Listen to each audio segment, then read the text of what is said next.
I will now give the floor first to the chair of our standing delegation with the countries of the Southern Caucasus, Marina Kaliurand. Is she connected? Good morning. Thank you, Chair. And to start with, I would really like to thank Mr. Davin and Mr. Meredith for being with us today and explaining the situation. I absolutely agree that the situation 1 year after ceasefire is worrisome, is troubling, is tense. And that is the reason why, with standing rapporteurs on Armenia and Azerbaijan, I have been keeping very close eye on the situation, and we have tried to make our positions very clear with the statements that also Chair mentioned. I have had bilateral meetings with the Armenian Foreign Minister, with Azerbaijani Ambassador, Armenian Ambassador, and if I might say on a very subjective feeling, then I do not see today much appetite for reconciliation. There are still lots of accusations coming from each side. Unfortunately, rhetorics, especially from Azerbaijani side, has not changed. There are smaller things that are not small in this context, like the Victory Memorial in Baku, which definitely does not help to making the situation better. You mentioned very right points, and I would like maybe to underline a couple of more. In Strasbourg, in 2 weeks, we will have PCC with Azerbaijan.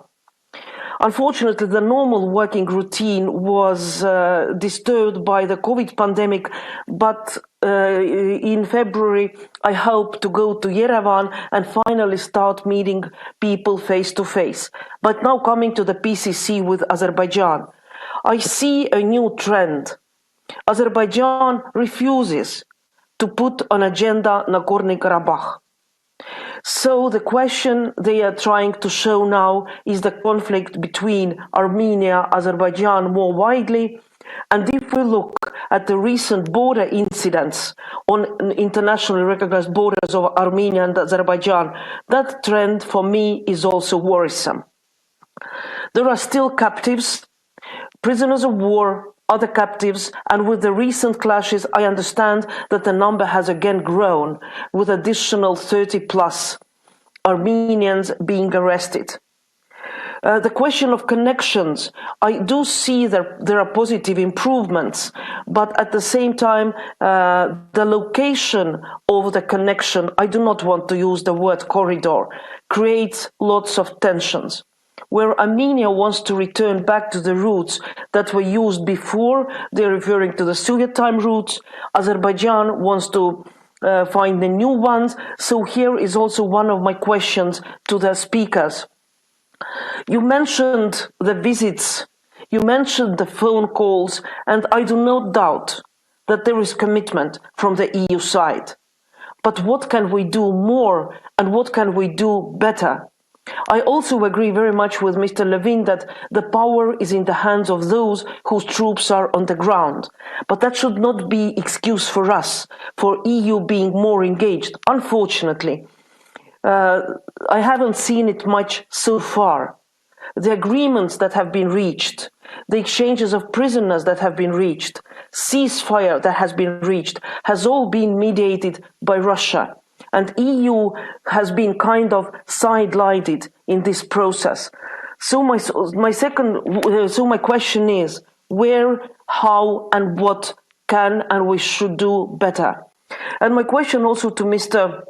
Meredith is, you said that you are looking in all options, you're looking into economic and investment plans, you're looking into the program EU for dialogue, but can you please be more precise? What exactly is on the table? And to conclude, first, I think we have to continue being very precise, very vocal on the need of international solution of the conflict, because the conflict is not solved, conflict in Nagorno-Karabakh, with the participation of OSCE, Minsk co-chairs. Full stop. There are no other alternatives.